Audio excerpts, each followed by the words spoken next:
வணக்கம் நண்பர்களே.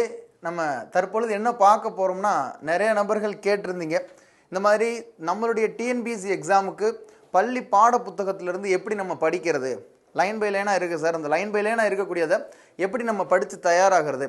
அதற்காகவே பார்த்தீங்கன்னா புவியியல் பாடப்பகுதி, அந்த புவியியல் பாடப்பகுதி ரொம்பவும் முக்கியத்துவம் வாய்ந்த அந்த 10ஆம் வகுப்பில் இந்த 10ஆம் வகுப்பு ஸ்கூல் புத்தகத்தில் என்ன இருக்கோ அதை லைன் பை லைனாக உங்களுக்கு நான் ஒரு 2 செஷனில் பார்க்குறேன். சரிங்களா?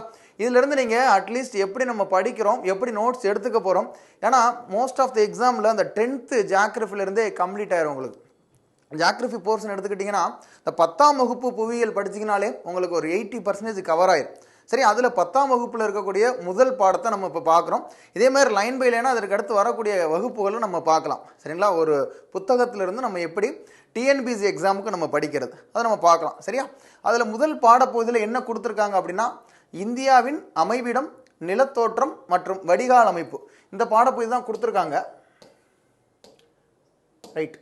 இந்தியாவின் அமைவிடம், நிலத்தோற்றம் மற்றும் வடிகால் அமைப்பு அதான் கொடுத்துருக்காங்க. சரியா? இந்தியா எந்த இடத்துல இருக்குது பூமியில், அதனுடைய நிலத்தோற்றங்கள் எப்படி இருக்குது, இதனுடைய வடிகால் அமைப்பு எப்படி இருக்குது, ட்ரைனேஜ் சிஸ்டம் சொல்லுவாங்க. இதுதான் நம்ம பார்க்க போகிறோம். அதில் முதலாவதாக பார்த்தீங்கன்னா இந்தியாவை பற்றின அதில் இந்தியாவை பற்றி என்ன பார்க்க போகிறோம், இந்தியானா என்ன. சரிங்களா? உலக அளவில் இந்தியா எந்த ஸ்டாண்டர்டில் இருக்குது அப்படின்னு சொல்லி பார்க்குறோம். அதில் ஃபஸ்ட்டு லைன் பை லைனாக வரி வரியாக நான் உங்களுக்கு இதை நான் படித்து காமிச்சு நான் உங்களுக்கு சொல்ல போகிறேன். சரியா?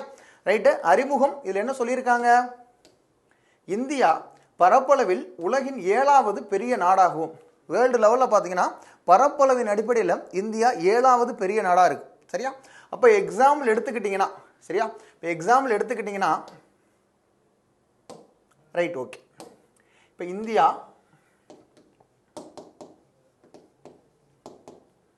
உலக அளவில் பார்த்தீங்கன்னா, உலக அளவில் எத்தனை இடத்துல இருக்கு, 7th பிளேஸில் இருக்குது, 7வது இடத்துல இருக்குது, 7வது இடத்துல இருக்குது. சரியா? அப்போ ஃபஸ்ட்டு யார் சார் இருப்பா அப்படின்னா ரஷ்யா தான் ஃபஸ்ட்டு இருப்பாங்க. யார் ஃபஸ்ட்டு இருக்கா, ரஷ்யா தான் ஃபஸ்ட்டு இருக்காங்க. இரண்டாவதாக யார் இருப்பா, கனடா இருப்பாங்க. அடுத்து அமெரிக்கா இருப்பாங்க. சரியா? அமெரிக்காவுக்கு அடுத்து சீனா இருப்பாங்க. அடுத்து பிரேசில், அடுத்து ஆஸ்திரேலியா. யார் இருப்பா, ஆஸ்திரேலியா இருப்பாங்க. இந்த 6 நாடுகளுக்கு அப்புறமா இந்தியா 7வது நாடாக இருக்குது. உலக அளவில் பரப்பளவின் அடிப்படையில் இந்தியா 7வது இடத்துல இருக்குது. சரியா? அதற்கு அடுத்து என்ன சொல்லியிருக்காங்க, ஆசிய கண்டத்தில் 2வது பெரிய நாடாகவும், நம்மளுடைய காண்டினென்ட் ஆசியா காண்டினென்ட் இருக்குல்ல, அதில் 2வது பெரிய நாடாக இருக்குது. இந்த ஆசியா கண்டத்தில் பார்த்தீங்கன்னா முதல் இடத்துல யார் இருப்பா அப்படின்னு சொல்லி பார்த்தா, ரைட், ஆசியாவிலேயே முதல் இடத்துல, ஆசியாவில் இந்தியா பார்த்தீங்கன்னா 2nd பிளேஸில் இருக்குது. இந்தியா எத்தனை இடத்துல இருக்குது, 2வது இடத்துல இருக்குது. ஃபஸ்ட்டு பிளேஸ் யார் இருப்பா, சைனா இருப்பாங்க. இந்த இடத்துல எல்லாருக்குமே ஒரு கேள்வி வரும். என்ன கேள்வினா, இந்த ரஷ்யாங்கிறது ஆசியாவில் தானே இருக்குது அப்படின்னு சொல்லி சில பேர் கேட்பாங்க. சில பேர் பார்த்தீங்கன்னா எதற்காக ரஷ்யா சொல்ல மாட்டேங்கிறாங்க, ரஷ்யா மிகப்பெரிய நாடு தானே, எதற்காக சொல்ல மாட்டேங்கிறாங்க அப்படின்னா, பொதுவாக பார்த்தீங்கன்னா அதிகமாக உலகத்திலே அதிக நாடுகளுடன் தனது எல்லையை ஷேர் பண்ணிக்கிறது, பகிர்ந்து கொள்ளக்கூடிய நாடு இந்த ரஷ்யா தான். ரஷ்யாவில் இருக்கக்கூடிய நிலப்பரப்பு வேணும்னா ஆசியாவில் இருக்கலாம், நிலப்பரப்புகள் ஆசியா கண்டத்துக்குள்ளே இருக்கலாம்.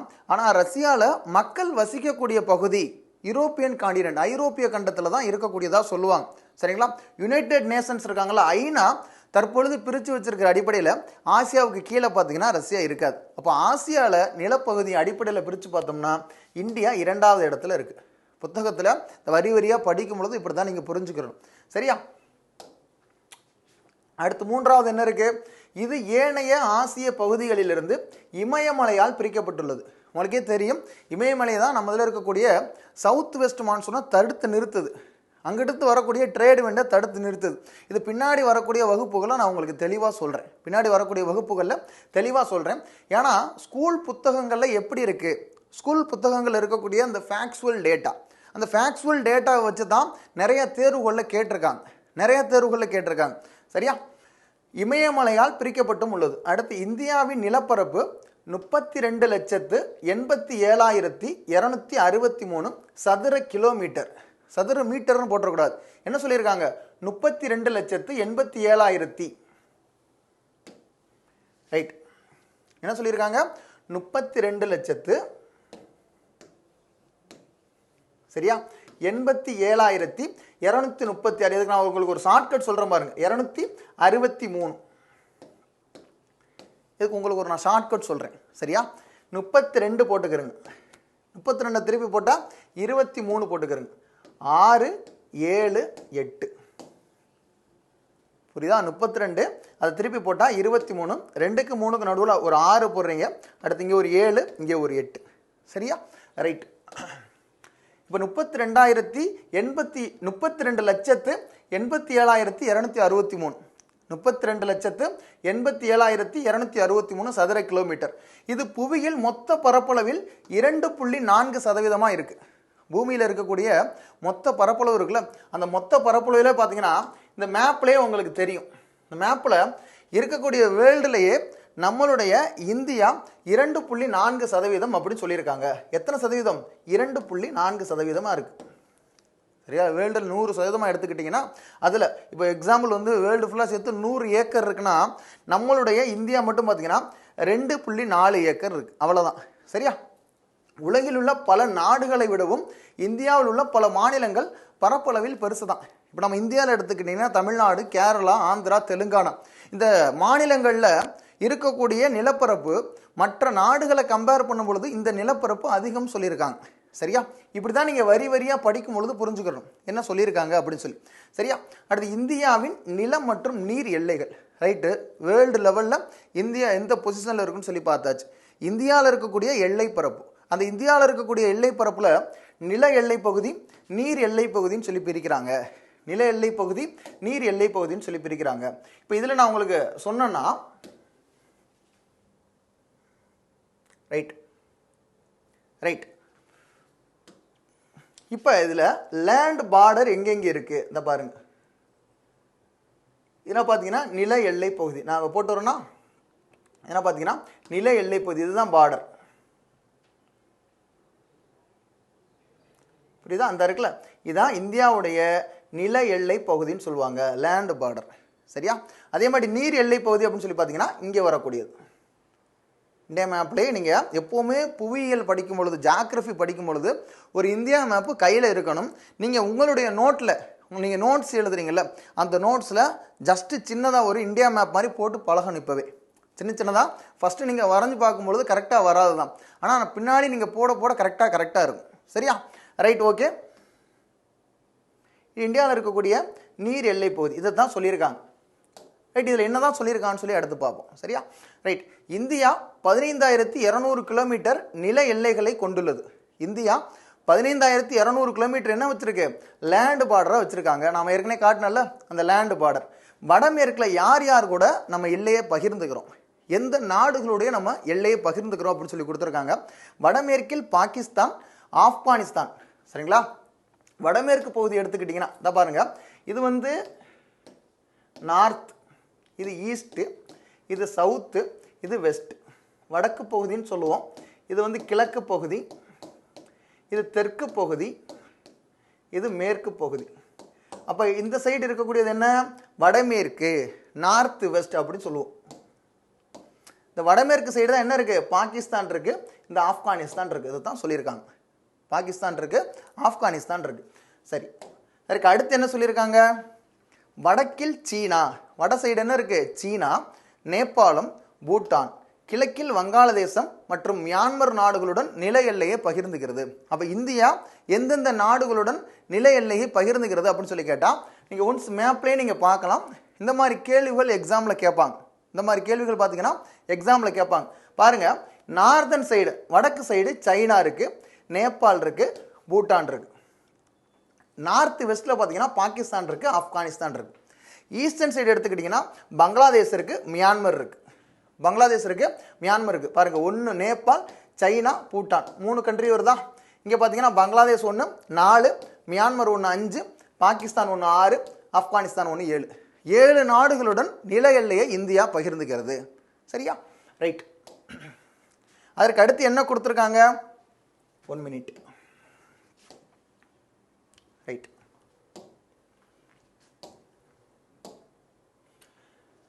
மேலும் இந்தியா அதிகபட்சமாக வங்காளதேசத்துடன் அதிகமான தேர்வுகளில் இந்த கேள்வி கேட்டிருக்காங்க. ஏகப்பட்ட எக்ஸாமில் கேட்டிருக்காங்க. ஓகே, 7 நாடுகளோட இந்தியா தனது எல்லையை பகிர்ந்துக்கிறது கரெக்டு தான். அதில் எந்த நாட்டோட இந்தியா அதிகமான எல்லை பரப்பு பகிர்ந்துக்கிறது, எந்த நாட்டோட இந்தியா கம்மியான எல்லை பரப்பு பகிர்ந்துக்கிறது, இதுதான் ரொம்ப முக்கியம். இந்தியா அதிகபட்சமாக வங்காளதேசத்துடன் எவ்வளவு பாருங்க, 4156 கிலோமீட்டர். எவ்வளவு? 415 516 4156 கிலோமீட்டர் நீளமுள்ள நில எல்லை. யாரு கூட? இந்தியாவிற்கும் வங்காளதேசத்துக்கு இடையில். அதற்கு அடுத்து பார்த்தீங்கன்னா குறுகிய எல்லை ஆப்கானிஸ்தானோட 106 கிலோமீட்டர். அப்போ இதுனா உங்களுடைய நோட்ஸில் கண்டிப்பாக இருக்கணும். இந்தியா நில எல்லைன்னு சொல்லி எடுத்துக்கிட்டிங்கன்னா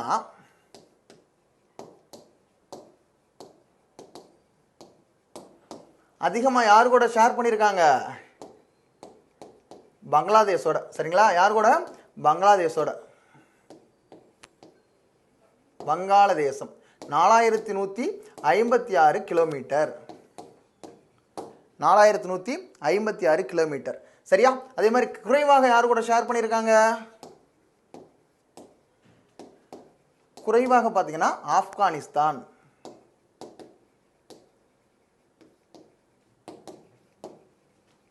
106 கிலோமீட்டர். எக்ஸாமில் முக்கியமாக கேட்பாங்க. உங்களுடைய நோட்ஸில் இதெல்லாம் இருக்கணும். சரியா? அதற்கு அடுத்து ரைட், இந்தியா தெற்கில் இந்திய பெருங்கடல். இந்தியாவுக்கு தெற்கில் என்ன இருக்குது? இந்திய பெருங்கடல் இருக்குது. கிழக்கே பே ஆஃப் பெங்கால் வங்காள விரிகுடா இருக்க போகுது. அதே மாதிரி மேற்கே அரபிக்கடல். 3 பகுதிகளும் கடலால் சூழப்பட்டு மேலே மட்டும் பார்த்தீங்கன்னா நிலத்தால் சூழப்பட்டு இருக்கும். அதனால தான் இந்தியாவை ஒரு தீபகற்பம் பெனின்சுலார் அப்படின்னு சொல்கிறாங்க. சரியா? வங்காள விரிகுடாவாலும் மேற்கே அரபிக்கடலாலும் சூழப்பட்டு சுமார் 6100 கிலோமீட்டர். மேலே என்ன பார்த்தோம்? நில எல்லை பார்த்தோம். இங்கே இருக்கக்கூடியது கடற்கரை எல்லை எவ்வளோ இருக்குது அப்படின்னு சொல்லி இருக்கு. சரியா? 6100 கிலோமீட்டர் பார்த்தீங்கன்னா நீளமுள்ள நீண்ட கடற்கரை பகுதியை 3 பக்கங்களால் கொண்டுள்ளது. 6100 கிலோமீட்டர் ரொம்ப முக்கியம். எவ்வளவு? 6100 கிலோமீட்டர். சரியா? Right, okay. இதற்கு அடுத்து என்ன சொல்லியிருக்காங்க?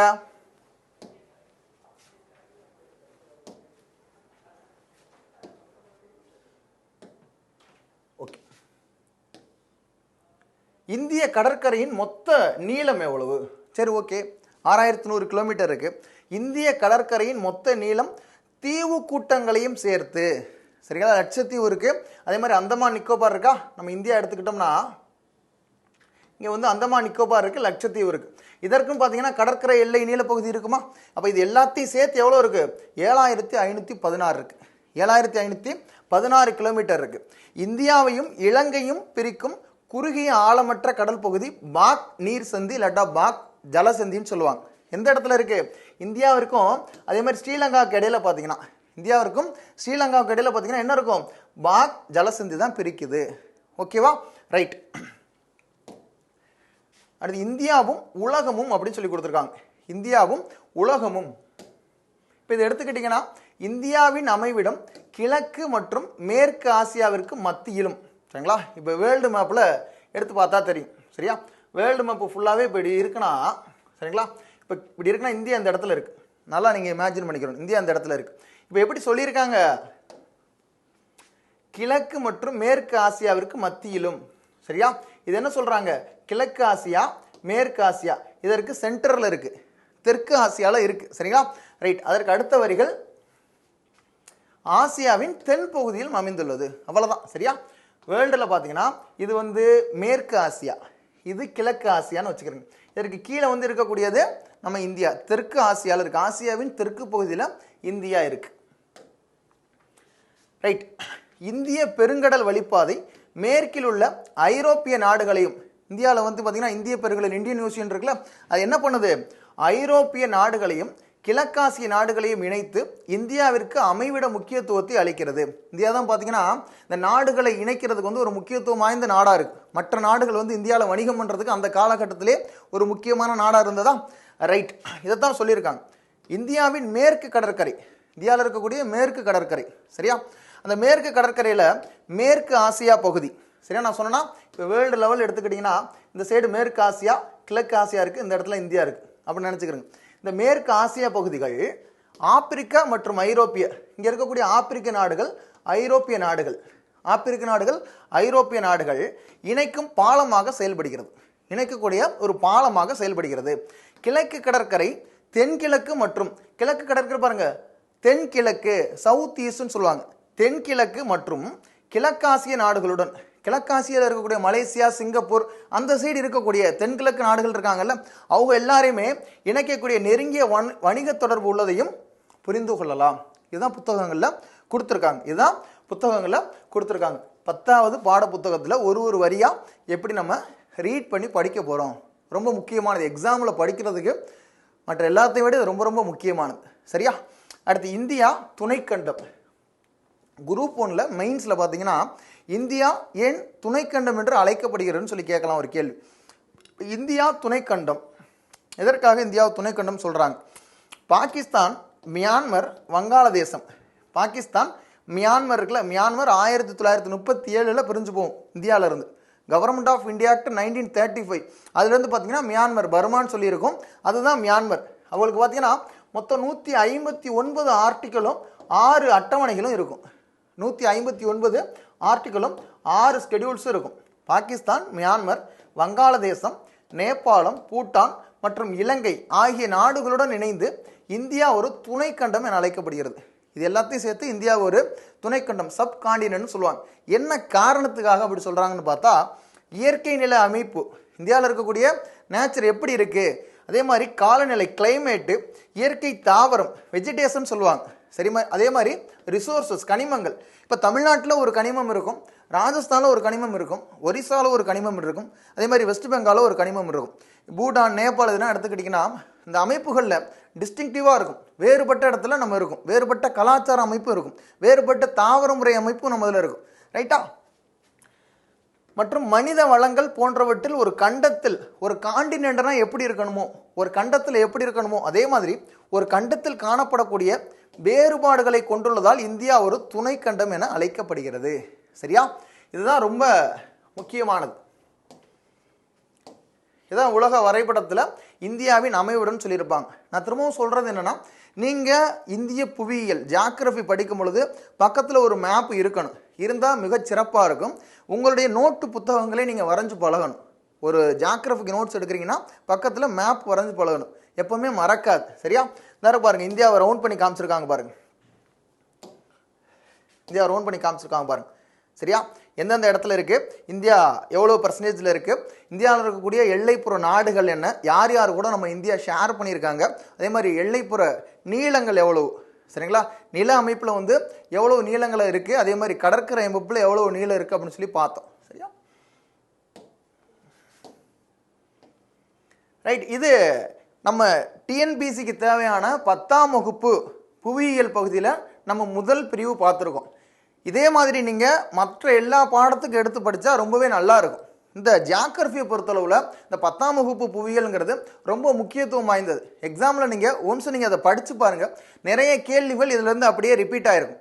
இதே மாதிரி இந்த ஜியாகிரஃபியிலேருந்து மற்றபடி எப்படி நோட்ஸ் எடுக்கலாம், இதோடைய பார்ட் 2 நம்ம இதற்கு அடுத்த வீடியோவில் நம்ம பார்க்கலாம். அதுவரை நீங்கள் இதில் எப்படி நோட்ஸ் எடுக்கணும், ஏதோ கற்றுக்கிட்டோம், எப்படி நம்ம படிக்க போகிறோம் எல்லாத்தையும் நீங்கள் தெரிந்து கொள்ளுங்கள். நன்றி, வணக்கம் நண்பர்களே, நன்றி.